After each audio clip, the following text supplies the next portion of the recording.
Hello everybody, welcome back to all about learning. तो आज हम हिस्ट्री डिस्कस करेंगे। आप हमारे टेलीग्राम चैनल को ज्वाइन कर सकते हैं for free PDF notes and questions. Channel का नाम है ऑल अबाउट लर्निंग। सिलेबस देखते हैं हिस्ट्री का। 7 यूनिट्स आ रही हैं। आज इस पार्ट 1 में हम फर्स्ट 3 यूनिट्स कवर करेंगे और नेक्स्ट पार्ट में नेक्स्ट 4 यूनिट्स कवर करेंगे। यूनिट 1 पे चलते हैं। तो foundation, expansion and consolidation of सल्तनत ऑफ दिल्ली।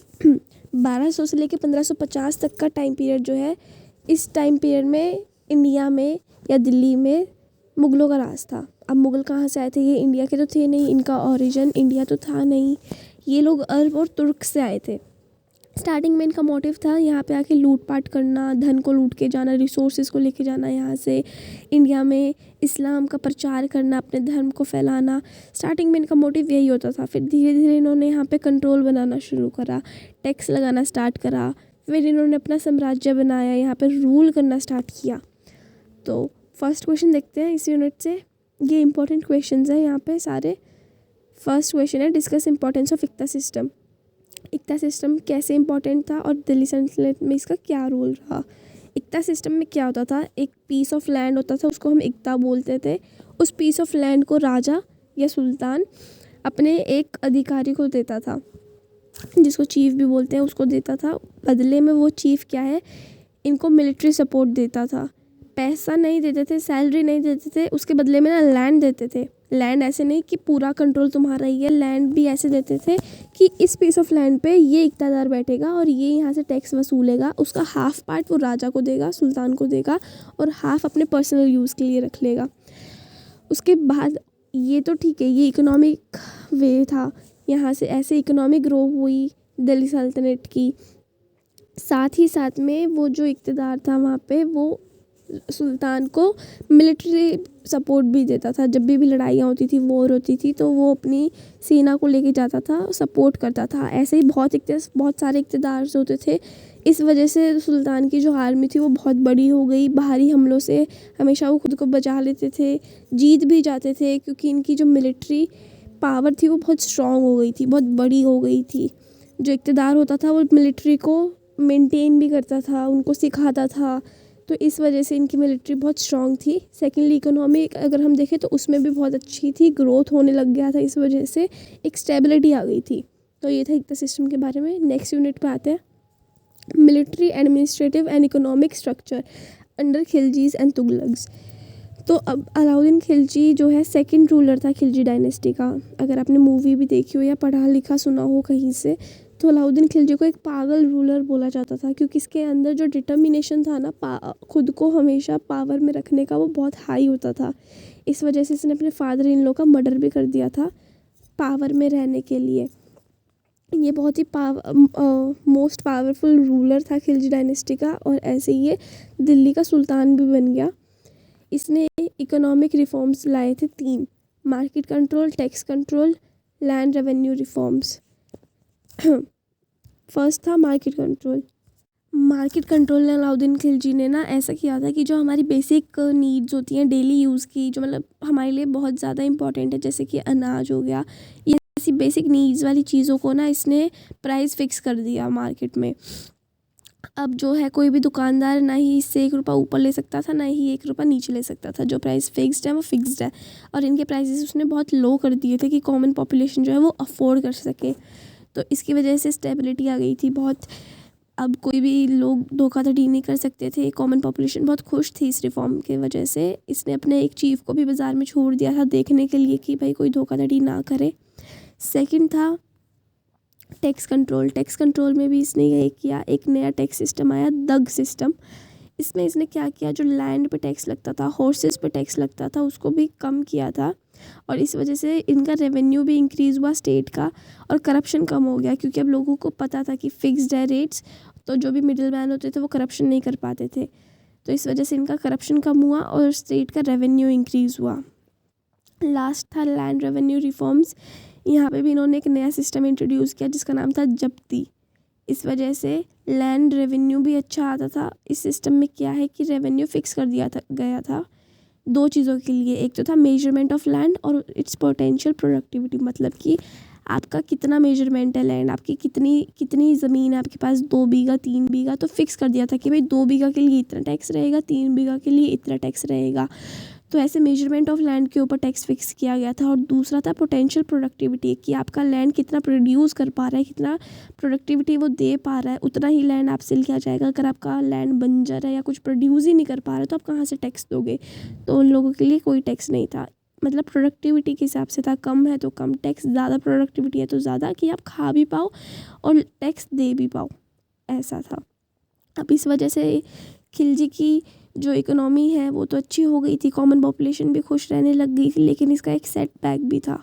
इसका सेटबैक ये था कि जो वहाँ पे मर्चेंट्स होते थे, जो ट्रेड करने के लिए आते थे, उन्होंने आना कम कर दिया।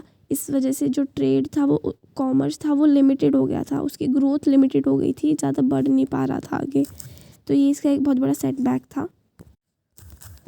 मूविंग फॉरवर्ड, नेक्स्ट यूनिट पे आते हैं regional political formations, Vijayanagara and Bahmanis. अब ये 2 एम्पायर थे, विजयनगरा एंड बहमनीज़। इनके बीच में हमेशा कॉन्फ्लिक्ट चलती रहती थी, हमेशा लड़ाइयाँ रहती थी, क्योंकि इनके बीच में 5 मेजर रीजंस थे लड़ाई के। पहला था रिलीजियस डिवाइड, विजयनगर जो है वो एक हिंदू एम्पायर था और बहमनी एक मुस्लिम एम्पायर था। तो दोनों के कल्चर अलग थे, आइडियोलॉजी अलग थी, रिलीजन्स अलग थे। तो वो चीज़ें जो जिसमें मानता था, उनके बिलीव्स अलग थे, जिस वजह से दोनों में रिलीजियस कॉन्फ्लिक्ट रहता था। ये एक मेजर इशू था वहाँ पे कॉन्फ्लिक्ट का। सेकंड था टेरिटोरियल डिस्प्यूट। डेक्कन या दक्कन जो रीजन है, दोनों ही चाहते थे कि भाई हम यहाँ पे जीते, हम अपना रूल यहाँ पे बनाए। इस वजह से भी दोनों के बीच में कॉन्फ्लिक्ट होती ही रहती थी, लड़ाइयाँ भी होती थी, वॉर्स होती थी। दोनों चाहते थे कि भाई यहाँ पे हम अपना डोमेन बनाएं, हम राज करें इस जगह के ऊपर, क्योंकि वहाँ पे बहुत अच्छे रिसोर्सेज थे, वो नदी के किनारे पे थी वो जगह। तो इस वजह से दोनों चाहते थे कि भाई हम रूल करेंगे यहाँ पे, और दोनों के बीच में कॉन्फ्लिक्ट्स बनी ही रहती थी। थर्ड था इकोनॉमिक कंपटीशन। दोनों ही ट्रेड रूट्स के ऊपर कंट्रोल पाना चाहते थे, इकोनॉमिक सेंटर्स जो है अपना बनाना चाहते थे, रिसोर्सेज के ऊपर लड़ाइयाँ रहती थी। दोनों ही चाहते थे कि उनका एम्पायर जो है वो रिसोर्सेज से भरा रहे, जिसकी वजह से इनके बीच में इकोनॉमिक राइवलरीज भी रहती थी बहुत ज़्यादा। और धीरे धीरे यही सब मिलके कॉन्फ्लिक्ट या वॉर का रीज़न बन जाती थी। फोर्थ है डायनेस्टिक एम्बिशंस। अब इसमें क्या है कि जो इनका इंटरनल डिस्प्यूट्स है, उसकी वजह से एक्सटर्नल पावर्स जो है वो एक्सप्लॉइट कर पा रही थी, मतलब कि अंदर ही लड़ाई चल रही थी। जैसे विजयनगर एम्पायर है तो उसके अंदर ही भाई भाई में लड़ाई चल रही है, बाप बेटे में लड़ाई चल रही है, पावर को लेके, लीडरशिप को लेके। तो बाहर वाली जो पावर है, एक्सटर्नल पावर है, जो बहामनी है, जो वो आके इनके ऊपर हमला कर सकती थी, इनकी वीकनेस का फ़ायदा उठा सकती थी। तो ये थी इनकी मतलब इंटरनल कॉन्फ्लिक्ट्स की वजह से बाहर वाली पावर फ़ायदा उठा सकती थी और जीत सकते थे। एंड लास्ट है पॉलिटिकल राइवलरी। इसके अंदर दोनों एम्पायर्स में जो है पॉलिटिक इन्फ्लुएंस, पावर को लेके भी लड़ाई रहती थी। जिस तरह से वो गवर्न करना चाहते थे अपने एम्पायर को, या जो इनकी पॉलिसीज़ होती थी उसके ऊपर भी लड़ाइयाँ रहती थी। दोनों के थॉट्स मैच नहीं करते थे, दोनों का पॉलिटिकल इन्फ्लुएंस सेम नहीं था। तो ये 5 रीजंस थे। कंक्लूजन पे आते हैं। दोनों के बीच में बहुत लड़ाइयाँ रहती ही थी, वॉर कॉन्फ्लिक्ट्स तो चलते ही रहते थे, सालों से चलते आ रहे थे। लेकिन ये ख़त्म कब हुआ? बैटल ऑफ टालीकोटा में, जो 1565 में हुआ था। तो इस बैटल में फाइनली इनकी झगड़े का अंत हुआ। यहाँ पे क्या होता है, जो बहामनी एम्पायर था उसने अपने साथ वाले एम्पायर्स के साथ हाथ मिला लिया, कोरिलेशन कर लिया। जब इसने अपने साथ वालों के साथ हाथ मिला लिया तो ये स्ट्रॉन्ग हो गया, और जब ये स्ट्रॉन्ग हुआ तो इसने विजयनगर एम्पायर पे हमला किया, लड़ाई की, बैटल की, और विजयनगर एम्पायर को हरा दिया। और ऐसे ही धीरे धीरे विजयनगर एम्पायर का डिक्लाइन हो गया, ख़त्म हो गया वो एकदम से। तो ये था दोनों एम्पायर के बारे में। एक लास्ट क्वेश्चन और करते हैं आज के लिए, and then we will finish with this video. What was the role of Nayankar system in administration of Vijayanagara empire? Vijayanagara empire में एक सिस्टम आया था, नयनकार सिस्टम। तो ये सिस्टम भी ऑलमोस्ट एकता सिस्टम की तरह ही था। यहाँ पे भी एक पीस ऑफ लैंड होता था जिसको राजा अपने एक चीफ को, कमांडर को देता था, सौंप देता था।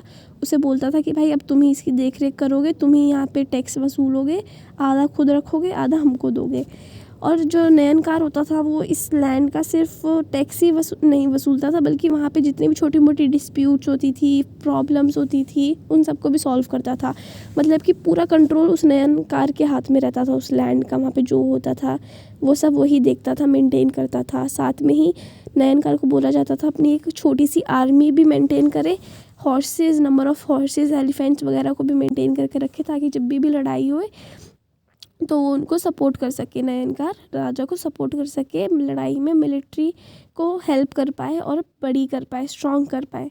तो इसलिए नयनकार को बोला जाता था कि वो एक अच्छी सी आर्मी को भी मेंटेन करे। उसके बाद 6 एस्पेक्ट्स हैं नयनकार के एडमिनिस्ट्रेशन में। ये है, फर्स्ट है डिसेंट्रलाइज्ड एडमिनिस्ट्रेशन।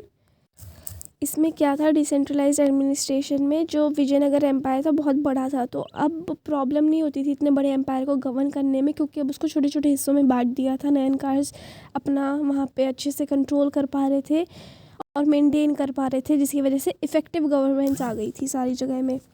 सेकेंड था मिलिट्री लीडरशिप। जो नयनकार्स थे वो स्टार्टिंग में मिलिट्री कमांडर्स होते थे, लेकिन अब उनका रोल जो था वो सिर्फ मिलिट्री कमांडर का ही नहीं था, बल्कि मिलिट्री लीडरशिप का बन गया था। वो लोगों के ऊपर गवर्नेंस कर रहे थे, संभाल रहे थे, रिस्पॉन्सिबल थे वो लॉ एंड ऑर्डर को मेंटेन करने के लिए अपने अपने रीजन्स में, जिसकी वजह से एम्पायर बहुत स्ट्रॉन्ग हो गया था और मिलिट्री स्ट्रेंथ जो है वो बहुत अच्छी हो गई थी विजयनगर की।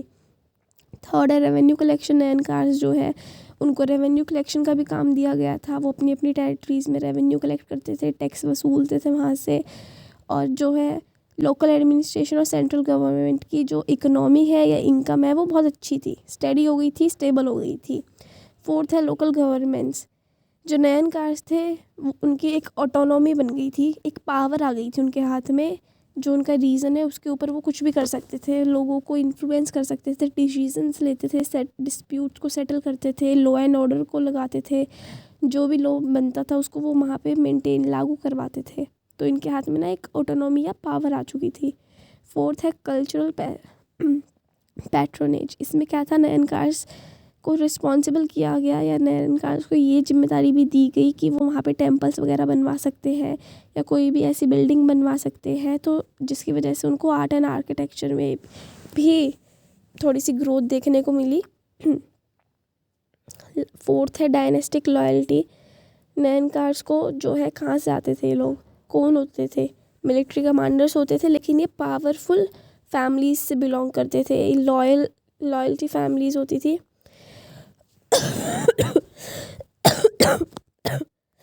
तो ये लोग लॉयल फैमिलीज से आते थे, पावरफुल फैमिलीज से बिलोंग करते थे।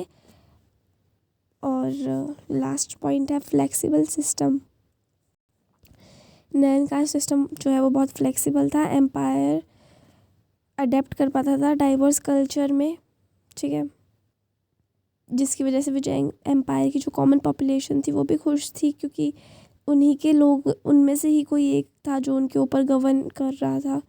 तो ये था, कंक्लूजन पे आते हैं। नयनकार सिस्टम ने फ्लेक्सिबिलिटी भी दी गवर्नमेंट्स में, एफिशिएंसी भी आई, मतलब एफिशिएंट बनाया उसने। यहाँ पे बहुत सारी अच्छी चीज़ें हुई, लेकिन कुछ ड्रॉबैक्स भी थे। जो नयनकार थे वो इतने पावरफुल बन गए थे अपने रीजन के ऊपर, उन्होंने आर्मी को मेंटेन किया, लोगों पे अपना इन्फ्लुएंस बनाया, तो वो खुद इतने ही पावरफुल बन गए थे कि आगे जाके उन्होंने जो उनके ऊपर अथॉरिटीज़ थी उनकी सुनना बंद कर दिया था, उनके ऊपर भी वो अपना रूल जमाने लग गए थे, जिसकी वजह से ये भी हम मतलब एक रीज़न कह सकते हैं विजयनगर एम्पायर के डिक्लाइन में, क्योंकि जो नयनकार्स थे वो सारे इतने पावरफुल हो गए थे कि उनके ऊपर ही कोई कंट्रोल नहीं कर पाया उसके बाद। तो और ये सब था, ये 3 यूनिट्स थी, इसके बाद वाली पार्ट 2 में कवर करेंगे। Thank you guys, if you liked our video please subscribe to our channel. Thank you.